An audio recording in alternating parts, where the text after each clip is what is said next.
गांधीनगर में युवक पर धारदार हथियार से हमला, लड़की पर टिप्पणी को लेकर हुआ था विवाद। पुलिस ने हथियार किए जब्त, आरोपियों की तलाश जारी।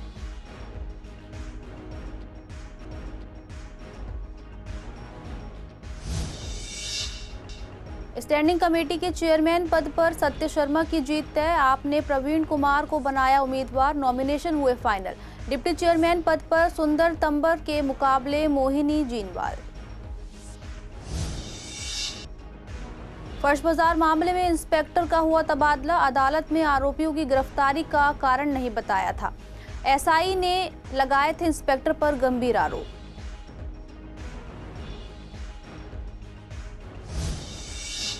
निर्जला एकादशी पर फलों की जमकर खरीदारी, आम और खरबूजे महंगे बिके।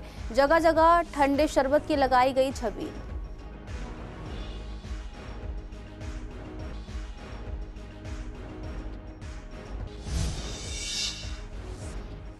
बकरा ईद से पहले गाजीपुर मंडी में बकरों की कीमत आसमान पर। 7 जुलाई को बकरा ईद, मंडी में बकरा मिलना मुश्किल।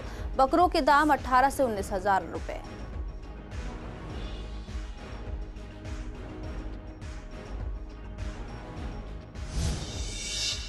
नमस्कार, आप देख रहे हैं सीसीएन डिजिटल। मैं हूं आपके साथ खुशी श्रीवास्तव। स्वागत है आपका हमारे खास कार्यक्रम पूर्वी दिल्ली खास में।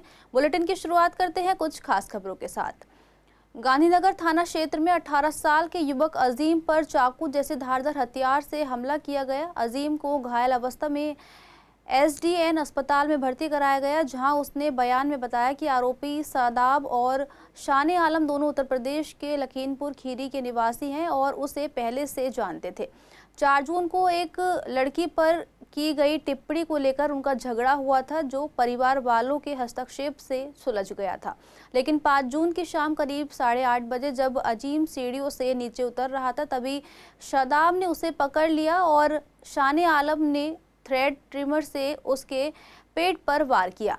अजीम के मामा ने तुरंत पुलिस को सूचना दी और घायल को अस्पताल पहुंचाया। पुलिस ने थ्रेड ट्रिमर बरामद कर लिया और एफआईआर दर्ज कर मामले की जांच कर रही है। आरोपियों की तलाश जारी है।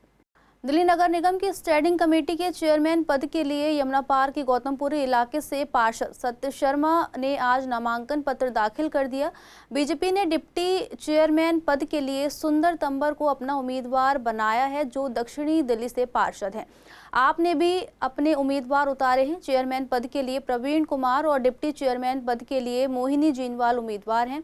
स्टैंडिंग कमेटी का चुनाव 12 जून को होना है। स्टैंडिंग कमेटी में बीजेपी की जीत निश्चित मानी जा रही है, क्योंकि कुल 18 सदस्यों में से 11 सदस्य बीजेपी के हैं। अगर बात करें यमुना पार की, तो स्टैंडिंग कमेटी में यहां 6 सदस्य हैं, जिनमें 4 बीजेपी के हैं और आम आदमी पार्टी के 2 हैं। यानी यमुना पार में भी बीजेपी का दबदबा नजर आ रहा है। संवाददाता से बात करते हुए स्टैंडिंग कमेटी के सदस्य पंकज लूथरा और पूर्वी दिल्ली के पूर्व डिप्टी मेयर महेंद्र आहूजा ने कहा कि जैसे मेयर और जोन पर बीजेपी का शासन है, वैसे ही स्टैंडिंग कमेटी में भी बीजेपी का चेयरमैन बनेगा। पंकज लूथरा ने आम आदमी पार्टी पर तंज कसते हुए कहा कि 2.5 साल से कमेटी है, लेकिन चेयरमैन नहीं बना पाया क्योंकि उन्होंने चुनाव ही नहीं कराया। स्टैंडिंग कमेटी एमसीडी की सबसे पावरफुल कमेटी मानी जाती है। 2003 के बाद पहली बार यमुना पार से सत्य शर्मा को स्टैंडिंग कमेटी के चेयरमैन बनने जा रही हैं। ऐसा माना जा रहा है कि सत्य शर्मा ही चेयरमैन बनेंगी और यमुना पार का वर्चस्व बना रहेगा। महेंद्र आहूजा ने उम्मीद जताई कि एमसीडी में बीजेपी की सरकार जनता के हित में काम करेगी। हालांकि ये प्रतिक्रिया 2.5 साल पहले ही होनी जानी चाहिए थी, लेकिन ये जो दिल्ली में बैठी हुई थी निकम्मी सरकार आम आदमी पार्टी की, और निगम में आकर निकम्मी सरकार बैठ गई आम आदमी पार्टी की, तो इन्होंने ऐसा कोई काम नहीं करना चाहा जिससे पब्लिक को राहत मिले और जो रुके हुए काम हो पब्लिक के हो जाए। तो इन्होंने अब तक स्टैंडिंग कमेटी बनाई नहीं थी, लेकिन जैसे ही हमारा मेयर बना, पब्लिक ने हमें चुन के यहाँ पर भेजा, तो हमने ये प्रण लिया कि हम पब्लिक के चुने हुए काम के प्रति यहाँ आए हैं और उनके काम करने हैं। और तुरंत हमने हमारे हाला कमान ने, हमारे मेयर साहब ने, हमारी सीएम साहब रेखा गुप्ता जी ने ये कहा कि दिल्ली में कोई ऐसा कार्य रह ना जाए कि जो कि हमारे पब्लिक को परेशानी हो, तो तुरंत स्टैंडिंग कमेटी का गठन किया जाए, जो कि गठन आज 12 तारीख को है गठन, और आज इसका नॉमिनेशन फार्म भरने जाएगा। यमुना पार ने हमेशा भारतीय जनता पार्टी को खुले मन से समर्थन दिया है। इसीलिए स्टैंडिंग कमेटी के भी ज़्यादा सदस्य जमुना पार से हैं और पार्टी ने ये देखते हुए चेयरमैन के लिए भी सत्या शर्मा जी के नाम को आगे बढ़ाया है। और स्टैंडिंग कमेटी चेयरमैन अगर एमसीडी में भारतीय जनता पार्टी का रहता है, जमुना पार का रहता है, तो जमुना पार को इससे बहुत बड़ा लाभ होने वाला है। जमुना पार की जनता ने जितना भी समर्थन भारतीय जनता पार्टी को दिया है, उससे बढ़ के विकास के रूप में वो भारतीय जनता पार्टी के द्वारा जनता को वापस मिलेगा। फर्श बाजार इलाके में 7 दिसंबर को बर्तन व्यापारी सुनील जैन की हत्या का मामला लगातार चर्चा का विषय बना हुआ है। अभी पिछले दिनों ही दिल्ली और यूपी पुलिस ने उसके हत्यारे को एनकाउंटर में मार डाला था। अब इस मामले में जोड़ी गई मकोका की धारा की जांच से जुड़े इंस्पेक्टर का तबादला कर दिया गया है। इंस्पेक्टर की जांच कर रही यूनिट से दूसरी यूनिट में भेज दिया गया है। पुलिस सूत्रों का कहना है कि दिल्ली पुलिस के एक एसआई ने कोर्ट में इंस्पेक्टर पर प्रोफेशनल राइवलरी के आरोप लगाए थे, इसलिए इंस्पेक्टर का ट्रांसफर कर दिया गया है। वैसे आरोप लगाने वाला एसआई भी आरोपों के घेरे में है। आपको बता दें कि हत्या के मामले में मकोका लगाने के बाद गैंगस्टर हासिम बाबा, उसकी पत्नी जोया, गैंगस्टर समीर बाबा, अनवर चाचा और गैंगस्टर मदद करने वाले एसआई पर मकोका लगाने में इस इंस्पेक्टर से चूक हुई थी। दरअसल आरोपियों को उनकी गिरफ्तारी का कारण बताना होता था। उनके खिलाफ 10 वजह थी, लेकिन लिखित में सिर्फ 2 वजह बताई गई। इस कारण कोर्ट ने आरोपियों का रिमांड देने की वजह उन्हें छोड़ दिया था।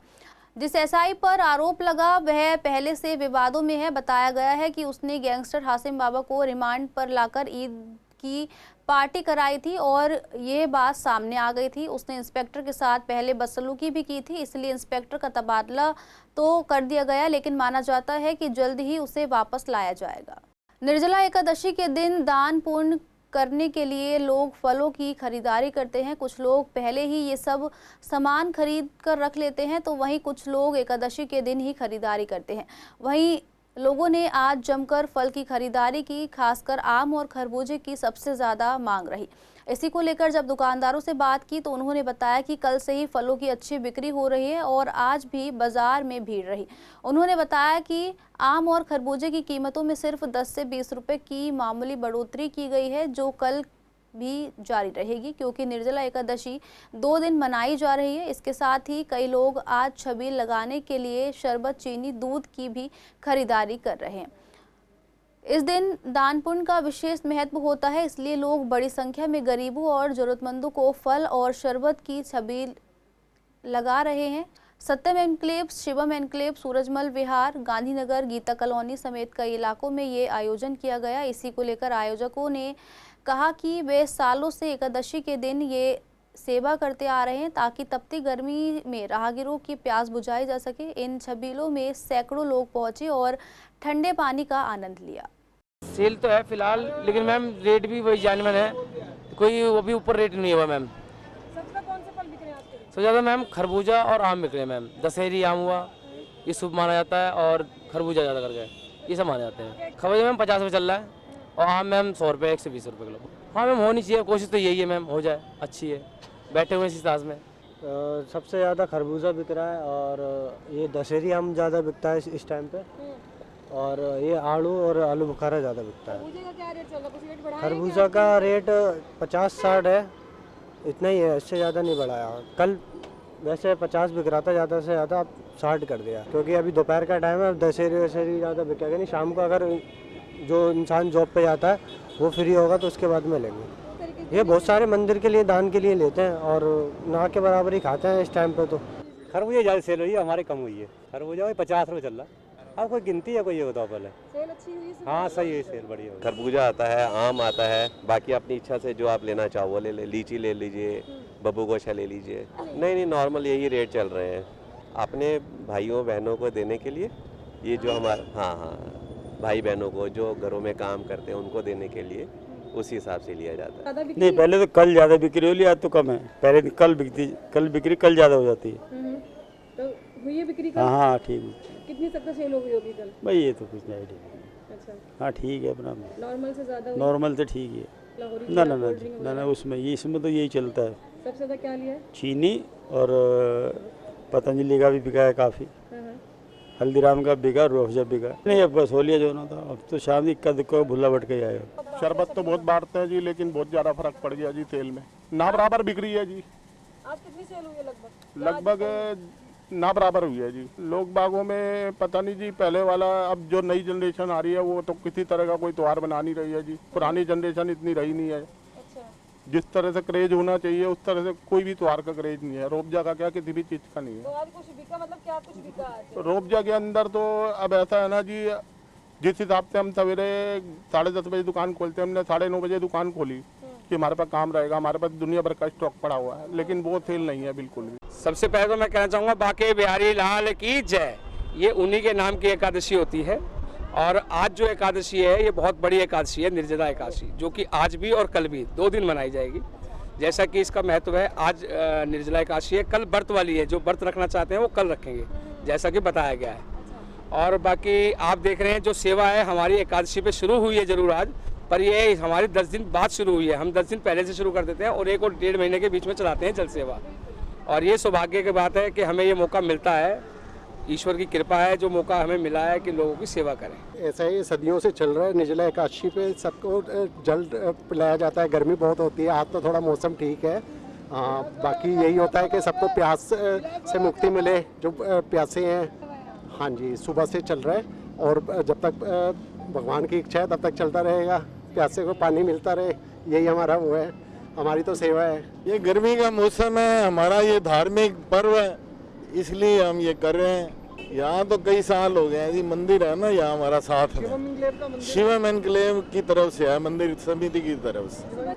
निर्जला एकादशी का त्योहार है जी, ये छबील लगी हुई है, लोग आ रहे हैं और अपने बोतलें। अभी इसके बाद दूसरा भंडारा हम और शुरू करेंगे, इसके बाद एक और आलू का भंडारा शुरू है। 10 साल से हम लगातार लगा रहे हैं। ये छबील सतीश लूथरा जी हर साल लगाते हैं और जनता की सेवा करते हैं। इसका महत्व बहुत है। एक निर्जला एकादशी के दिन पानी का, और इसमें ये रहता है क्या नाम है कि लोग बाग व्रत भी रखते हैं। उस व्रत के अंदर सिर्फ वो एक चुल्लू में पानी पीते हैं, चुल्लू भर पानी जो होता है उससे व्रत पूरा होता है उनका, और वो एक दिन पहले से शुरू करा जाता है।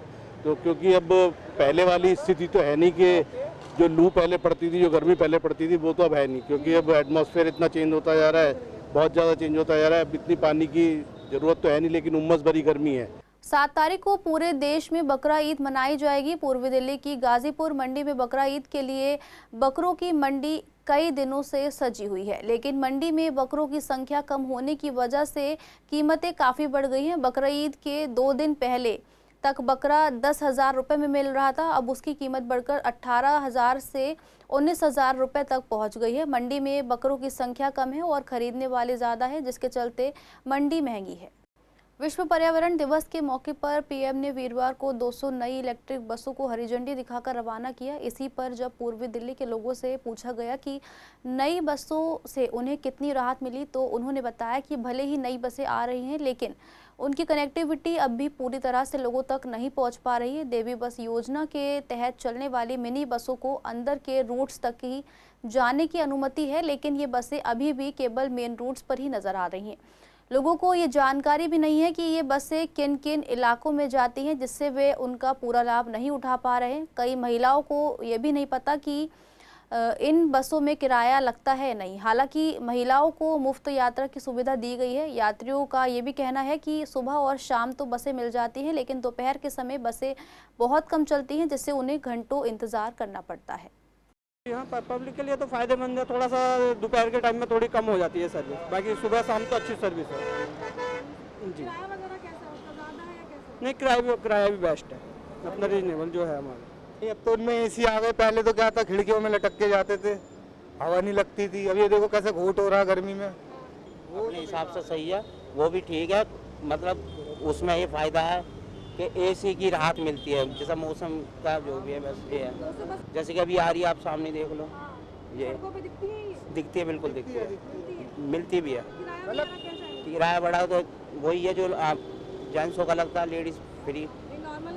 हाँ, नॉर्मल किराया जो शुरू का किराया वो नॉर्मल ही है। ये बस तो मिलते है, लेकिन इसमें फिर किराया लगता है। हमारे पास तो भाई कुछ जब जॉब ही नहीं है तो किराया कहाँ से देंगे। सुनने में यही आया कि किराया लगता है इसमें, और हम हाँ अभी तक तो जी मैं नहीं चढ़ी, लेकिन और जिससे सुना है सब यही बताते हैं किराया लगता है।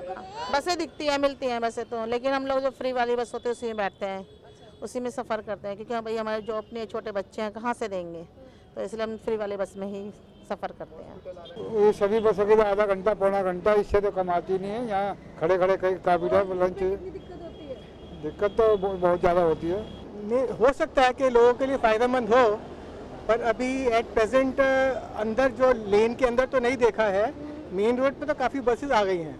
होना क्या चाहिए इसे? होना यही चाहिए कि अंदर भी थोड़ा बसेस अगर जाएं तो लोगों को, पैसेंजर्स को थोड़ा फ़ायदा हो जाए, उनको कम्यूट करने में कोई दिक्कत ना हो। और गवर्नमेंट, नो डाउट गवर्नमेंट अच्छा कर रही है, पर थोड़ा और इस पर फोकस किया जाए तो ज़्यादा बेटर रहेगा। अभी फॉर द ट्राइबल इसको मॉनिटर किया जाए, इसको मॉनिटर करना ज़्यादा बेटर है कि जो ये उन्होंने एक्शन लिया है, जो ये इनिशिएटिव ले रहे हैं, उसका रिस्पांस क्या मिल रहा है। रूट की जानकारी मुझे लगता है कि लोगों को नहीं है, और वो क्लैरिटी भी बस के आगे लिखी नहीं है कि ये बस कहाँ तक जाएगी। फॉर एग्जांपल कोई बस आनंद विहार की है तो वो पता लगता है आनंद विहार नहीं जा रही, किसी और डिपो पे जा रही है, और नंबर उस पर वही लिखा हुआ है जो आनंद विहार का या मयूर विहार का है। तो इस पे फोकस होना चाहिए कि ये बस किस रूट पे जा रही है। पचपड़गंज इंडस्ट्रियल एरिया पुलिस ने 2 झपटमारों को गिरफ्तार कर एक मोबाइल फोन और वारदात में इस्तेमाल की गई बाइक बरामद की है। एक व्यक्ति ने ADM mall road number 56 Anand Vihar के पास मोबाइल झपटने की शिकायत दर्ज कराई थी। मामले की जांच में पुलिस ने 50 से ज्यादा सीसीटीवी कैमरे की फुटेज, तकनीकी निगरानी और मुखबिरों की मदद से आरोपी विशाल और प्रथम वर्मा दोनों की पहचान कर उन्हें गिरफ्तार कर लिया। दोनों ने वारदात कबूल की और उनकी निशानदेही पर छीना गया मोबाइल फोन और बाइक भी बरामद कर ली गई। पुलिस ने बताया कि दोनों आरोपी नशे के आदी हैं और पहले पढ़ाई छोड़ चुके हैं। पूर्वी जिला पुलिस ने जनता से सतर्क रहने, संदिग्ध गतिविधियों की सूचना तुरंत देने और भीड़भाड़ वाले इलाके में सावधानी बरतने की अपील की है। उत्तर पूर्वी दिल्ली के न्यू सीलमपुर के जी ब्लॉक में एक घर में सिलेंडर फटने से भीषण आग लग गई। इस हादसे में एक ही परिवार के 4 लोग, 2 महिलाएं, एक बुजुर्ग और एक बच्चा बुरी तरह झुलस गए। सभी घायलों को पास के जगप्रवेश चंद्र अस्पताल में भर्ती कराया गया, जहां उनका इलाज चल रहा है। घटना के बाद इलाके में अफरा तफरी मच गई। दमकल विभाग की 3 गाड़ियां मौके पर पहुंची और काफी मशक्कत के बाद आग पर काबू पाया गया। दमकल अधिकारियों के मुताबिक आग लगने की वजह गैस सिलेंडर में लीकेज बताई जा रही है। मैं काम पे से आया था तो मेरे पास फ़ोन पहुंचा था कि यानी कि सिलेंडर में आग लग गई। तो मैंने ठीक है, घर पे जाके देखा मैंने, तो वहाँ पे तो सिलेंडर में से फिलहाल में पाइप जो होता है ना, पाइप निकला हुआ था। सिलेंडर तो बाकायदा सही था। तो उसके बाद में 3 लोग थे, ज़्यादा गंभीर हालत हो गई इनकी, तो एक हॉस्पिटल लेके आना पड़ा। यहीं पे ये सारे लोग। अच्छा, अभी कहीं रेफर किया इनको? जी, जीटीबी के लिए कर रहे हैं रेफर। तबीयत कैसी है अभी? तबीयत तो गंभीर है तीनों की। छोटी सी बच्ची है, उसकी कुछ ज़्यादा है। कौन से इलाके की घटना है? ये सीलमपुर झुग्गी की ये वारदात, गुरुद्वारे के पास न्यू सीलमपुर। ये 1 महीने पहले किराए पे दिया था इनको। एक यहाँ गुलाम साहब थे, उसने दिलवाया था कि गरीब लोग हैं, दे दो। 2000 रुपए पे मैंने दे रखी थी। अभी कल आई तो कल तक तो ये लोग सही थे, और आज मैंने काम पे ड्यूटी पे गई हुई थी, वहाँ फोन आया कि ऐसे हादसा हो गया। तो मैं भाई, क्या पता चला था? ये पता चला था सिलेंडर फट गया। इसमें 3 रहते थे, 2 मियाँ बीवी, एक बेटी। कॉल मिली कि सिलेंडर ब्लास्ट है और हम सीन पे पहुंचे। मैं भी और शास्त्री पार्क भी दोनों सीन पे पहुंचे। जाकर देखा कि झुग्गी है, पक्की झुग्गी, उसके अंदर एलपीजी का छोटा सिलेंडर पेट्रोमैक्स जो होता है वो पाइप निकला गया था। तो वहाँ के लोगों ने बताया कि ये गैस लीकेज थी, और इन्होंने जैसी माचिस की तिल्ली जलाई एकदम ब्लास्ट हो गया और ये 4 आदमी बर्न हो गए। कितने बजे की कॉल थी, कितनी गाड़ियाँ थी? 11, 17, 18 की कॉल थी और 3 गाड़ी मौके पे थी। शादरा जिले के विश्वासनगर इलाके के 18 साल के रामांश गुप्ता ने जी एडवांस एग्जाम क्लियर किया। जनवरी में आयोजित हुए जी मेन परीक्षा में लगभग 14.5 लाख स्टूडेंट ने भाग लिया था, जिसमें रामांश की रैंक लगभग 70,000 रही। इसके बाद उन्होंने अगले 3 महीने तक पूरी लगन से पढ़ाई की और जी एडवांस में क्वालिफाई करने वाले करीब 2.5 लाख छात्रों में से उन्होंने 7,000 रैंक हासिल की। रामांश ने बताया कि वे सोशल मीडिया से दूर रहते थे और उसका उपयोग सिर्फ पढ़ाई के लिए करते थे। उन्होंने किसी कोचिंग पर निर्भर न रहकर सेल्फ स्टडी को अपना हथियार बनाया और रोजाना 13 से 14 घंटे पढ़ाई की। अपनी सफलता का श्रेय उन्होंने अपने माता पिता, भगवान श्री कृष्ण और टीचर्स को दिया। रामांश ने यूट्यूब का इस्तेमाल केवल पढ़ाई के लिए किया और ज़्यादातर भरोसा बुक्स और इंस्टीट्यूट के नोट्स पर किया। उन्होंने कहा कि आईआईटी दिल्ली में पढ़ने का सपना उन्होंने बचपन में देखा था, जब वे अपने पिताजी के साथ समर कैंप के लिए आईआईटी दिल्ली गए थे। पहले प्रयास में सफलता न मिलने के बावजूद उन्होंने हार नहीं मानी और दूसरे प्रयास में क्लियर किया। रामांश को ओम शांति ओम फिल्म का डायलॉग, अगर किसी चीज़ को शिद्दत से चाहो तो पूरी कायनात तुम्हें उससे मिलाने की साजिश करती है, प्रेरणा देता है। उन्होंने अपने कमरे की दीवार पर खुद से IIT दिल्ली लिखा था, जिसे देखकर वे हर दिन प्रेरित होते थे। एग्ज़ाम की तैयारी के दौरान उन्होंने दीवार पर एक हैंडमेड कैलेंडर भी लगाया था, जिस पर रोज़ाना की तारीख काटते हुए वे दिन गिनते रहते थे। 18 मई को उनका एग्ज़ाम हुआ और जून की शुरुआत में जब रिज़ल्ट आया तो 70,000 में से 7,000 तक के सफ़र ने उन्हें भावुक कर दिया। ये जो मेरी पूरी तैयारी थी 3 साल की, मैंने इसमें काफ़ी सारे टीचर्स, काफ़ी सारे कोचिंग्स और काफ़ी सारे रिसोर्सेज का यूज़ किया था। ऑफलाइन कोचिंग का भी मेरा काफ़ी ज़्यादा योगदान था। साथ में ऑनलाइन यूट्यूब के अंदर काफ़ी सारे टीचर्स थे, मैं उनसे भी अपने कॉन्सेप्ट्स क्लियर करता था। कोचिंग से मैंने यूज़ करा, उन्होंने मेरे सारे कॉन्सेप्ट्स क्लियर किए, उन्होंने मुझे पढ़ाया। बाकी सारे मेरे जो पेपर्स थे, क्वेश्चंस मुझे प्रैक्टिस करने थे, वो सब मैं सेल्फ स्टडी के थ्रू करता था। उनसे भी काफ़ी बड़े चैलेंजेस ये थे कि सोशल मीडिया, यूट्यूब के ऊपर काफ़ी सारे डिस्ट्रैक्शंस होते हैं और उनका एक काफ़ी ज़्यादा चैलेंज था जिसको मैंने ओवरकम किया और फाइनली ये हुआ। और तो और मुझे ऐसा लगता है कि जो मैंने 1 साल का गैप लिया, जो मेरा ड्रॉप ईयर था 12th के बाद फिर से तैयारी करने का IIT दिल्ली, मैं सुबह करीब 8 बजे तक उठ जाता था और उसके बाद नहा धोकर थोड़ा बहुत अपना ब्रेकफास्ट करके 9 बजे तक लाइब्रेरी पहुंच जाता था। 9 से 3 बजे तक मैं लगातार पढ़ता था। फिर उसके बाद मैं थोड़ा सा ब्रेक लेके खाना वाना खा के 4 सवा 4 बजे तक फिर से बैठ के रात के 10 सवा 10 बजे तक पढ़ता था। तो कुल मिला के 12 से 13 घंटे में हर दिन पढ़ने की कोशिश करता था। मैं अपनी जो पूरी तैयारी करता था उसमें मेरे को 2 मूवीज़ बहुत ज़्यादा इंस्पायर करती थी। एक ओम शांति ओम का एक डायलॉग था कि जितनी शिद्दत से मैंने तुमको पाने की कोशिश की है, हर ज़र्रे ने मुझे तुमसे मिलाने की साजिश की है। और सेकंड जो मूवी जिसने मुझे बहुत इंस्पायर किया वो थी एनिमल। और मैं अपनी पूरी जर्नी के अंदर, इस पूरी रैंक के अंदर अपने घर वालों के, दोस्तों के, उन सब के लिए तो बहुत ज़्यादा थैंकफुल हुई। बट मैं अपनी पूरी तैयारी के दौरान मैं इस पूरी जो जर्नी थी इसका क्रेडिट मैं लॉर्ड श्री कृष्णा को देना चाहता हूँ, क्योंकि उनकी ब्लेसिंग्स थी। और ये जो 70,000 से 7,000 का मिरेकल हुआ जो अनबिलीवेबल लगता है, वो सब पॉसिबल सिर्फ लॉर्ड श्री कृष्णा की वजह से हुआ था। पूर्वी दिल्ली के कृष्णा नगर इलाके में हाउस टैक्स को लेकर एक कैंप लगाया गया। इस कैंप में करीब 30 लोगों ने आकर अपना हाउस टैक्स जमा किया। आयोजकों ने बताया कि लोगों को टैक्स भरने की सुविधा बिल्कुल मुफ्त दी जा रही है। इसके अलावा एक स्कीम भी शुरू की गई है। इस स्कीम के तहत अगर कोई व्यक्ति पिछले 5 साल या इस साल यानी कुल 6 साल का हाउस टैक्स जमा करता है तो उसके पहले के सभी बकाया टैक्स माफ़ कर दिए जाएंगे। कैंप में अब तक हमारे पास 20 की पेमेंट हो चुकी है और भी 20-25 लोग और अंदर भी बैठे हुए हैं। कैंप हमने 30 जून तक तो हमारी 10% रिबेट है, लेकिन हमने एक नई स्कीम लाई सुनियो में क्या है, आप 5 + 1 साथ 6 साल का भरो और पिछला सारा टैक्स माफ, तो उसका लोग फ़ायदा उठा रहे हैं। अच्छी स्कीम है और भी फ़ायदा उठाना चाहिए सबको। पब्लिक एक टैक्स भरने में अगर सिर्फ करंट ईयर का भरना है तो 5 मिनट के आसपास लगते हैं। अगर स्कीम में भरना है तो थोड़ा टाइम लगता है, क्योंकि उसमें 6 साल की डिटेल भरनी पड़ती है हमको। और के द्वारा एक कैंप लगाया गया है हाउस टैक्स के लिए। घर के पास ही हमें सुविधा दी गई है। इनके द्वारा सारी जो सुविधा दी जा रही हैं, बैठना, निःशुल्क कैंप है और चार्जेबल नहीं है ये। और नंबर आ रहा है, धीरे धीरे वेट कर रहे हैं। सर्वर सही चल रहा है, सही लोग काम कर रहे हैं। ये फ्री है, हाउस टैक्स है, अच्छी है, लगभग भीड़ है यहाँ पे। फिलहाल के लिए पूर्व दिल्ली खास में इतना ही। ऐसी तमाम अपडेट्स के लिए बने रहिए CCN डिजिटल के साथ।